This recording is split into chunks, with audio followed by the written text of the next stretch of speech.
Today we are bringing all of the UFC news straight to you. Hello everybody and welcome back to another video. If you are new here, my name is Kyle. I am your guy with too many YouTube channels, and welcome back to everything you missed in MMA this week. This is where we talk about all of the things that are going on inside the MMA world. We're going to talk about the things that are going on, like the situations with Conor McGregor that you always heard about, or a fight between two fighters that you never heard about. We're going to cover all of the topics for you today with timestamps, by the way, if you'd like to skip to any particular topic. Thank you so much for coming, guys. Let's get into the first topic. So in shocking news, Francis Ngannou and the UFC are going at it again. Although it's like more of a one-sided thing. It's more of like Francis Ngannou and the MMA community kind of going against the UFC. As far as I know, nobody from the UFC, Dana White, hasn't really commented on it. So in the last UFC event, you may have seen this going around where there was a fighter coming out. The name's escaping me at the moment. My apologies, but it is they had a big lower third on the screen where it was like, this is the only Cameroon fighter in UFC history. And Francis Ngannou himself said that this is disrespectful. The MMA community is saying this is disrespectful.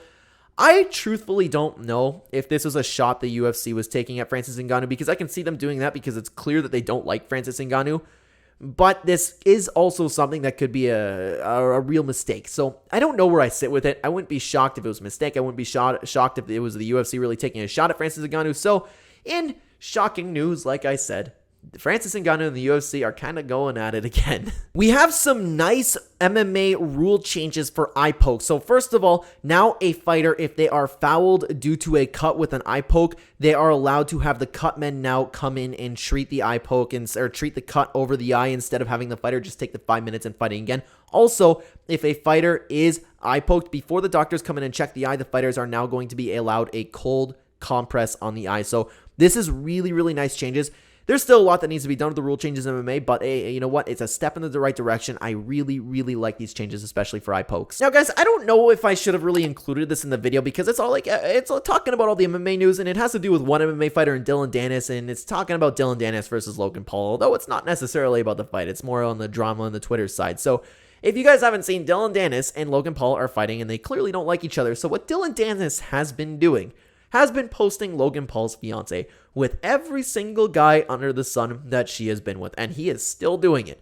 It is absolutely insane. Go check out this dude's Twitter because Logan Paul must be heated. I cannot imagine someone posting on Twitter, some girl that I'm about to marry, and oh my god, it's her just getting like, oh, and it's not good pictures either, man. It's just not good pictures. You just gotta go check it out for yourself. Dillon Danis is absolutely cooking Logan Paul right now. So what you're seeing everywhere is like, hey, Dillon Danis, rare Dillon Danis W. Wow, Dillon Danis is absolutely destroying Logan Paul right now. Dillon Danis never destroys anybody. So if you're interested, go check it out, man, because it's absolutely crazy right now. Got a little bit more drama for the MMA community, although it's not like really drama. It's just something that the MMA community has been talking about lately. So Ian Garry had his press conference because he's fighting this weekend, and Ian Garry said that everybody is staying up to see him and nobody wants to see Aljamain Sterling versus Sean O'Malley.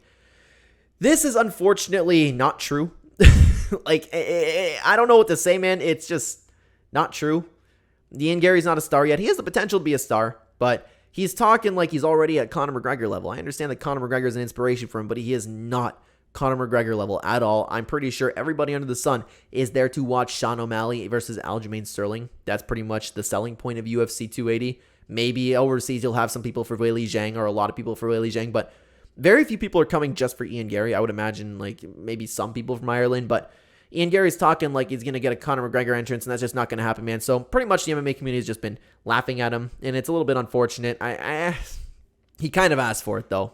You know, news on Dustin Poirier. Now, Dustin Poirier wants a rematch. He wants a trilogy fight with Justin Gaethje because, of course, they're 1-1, and I would love to see this. However, it's tough, man. It's tough because I would love to see the matchup, but I would rather see both guys fight other people. Like, I'd like to see Justin Gaethje fight the winner of Islam Makhachev and Charles Oliveira, assuming Alexander Volkanovski doesn't get the okay to go up again. And I would really like to see Dustin Poirier fight Beneil Dariush or someone finally for these guys. Well, Justin Gaethje's coming off of a win, so he gets a pass. But Dustin Poirier, it's time to fight somebody like down in the weight class, man. Either that or move up to 170 like you were talking about. But Dustin Poirier wants to get back in the octagon. He's ready to go, and he wants a rematch with Justin Gaethje. Speaking of fighter updates, though, another update I have for you is Cory Sandhagen is going to be out at least 6 months. I don't think this is really huge news, or I don't know if it's like 6 months until he's ready to fight or 6 months until he can train. I don't know, and I apologize if that's a lack of professionalism on my end, but Cory Sandhagen is going to be out for at least 6 months, so I don't think it's a big deal. If the title's happening right now, they could have Cory Sandhagen fight for a title unless Sean O'Malley wins because Sean O'Malley doesn't want to fight Cory Sandhagen, so it's just an update on the bantamweight division, man. I don't think it's too big of a deal, but I hope the best for Cory Sandhagen. He definitely deserves a title fight at this point. Now, guys, I have all of the fight announcements for you this week. I'm going to rile them off, and they are some very, very good fight announcements. So get this. The only one that is not confirmed, and I will start off with, is Jack Della Maddalena is going to fight Kevin Holm. This is being finalized, and we don't have a date for it as of the time of recording this video, so this is a fight that's probably going to happen. I actually made this match on my UFC Matchmaker sweepstakes. I love this matchup, and honestly, I like Kevin Holm's chances. And we also have Eisman Lucindo versus Elise Reed on September 16th. Cynthia Calvillo is out. And then this one I'm also very excited for. Jordan Levitt versus Chase Hooper on November 18th. I actually like Chase Hooper's chances in this one. This is a very, very underrated fight. We also have Daniel Pineda versus Kushin Ashkabov on October 7th. Kyung Yo-hang versus John Castaneda November 18th. The return of Raul Rosas Jr., and he's taking on Terrence Mitchell on September 16th. So that's going to be very interesting to see. And one that I'm also very interested in is the new Contender Series signing in Cesar Almeida. He's taking on Christian Reloy Duncan on November 18th. This dude just won the Contender Series, and now he's already taken a fight. This guy's a dog. He's getting right in there. He's showing that he is very grateful to be in the position that he is, and I love to see that. So those are some great fight announcements that happened this week. And for fights to watch this weekend, guys, after this video is posted, I'm going to be head over to my dad's. I'm going to spend the day there, and we are going to be watching LFA. I absolutely love watching the Legacy Fighting Alliance, guys. Very, very underrated fighters. If you want to go see guys from LFA, guys, before they get into the UFC, very great talent over there. I love watching it. It's on UFC Fight Pass, and of course, we have UFC 292 tomorrow. I am very, very excited for this. This card is going to be an absolute banger. I don't know why everybody's just dogging on this card and what it turned out to be. I am very happy with it.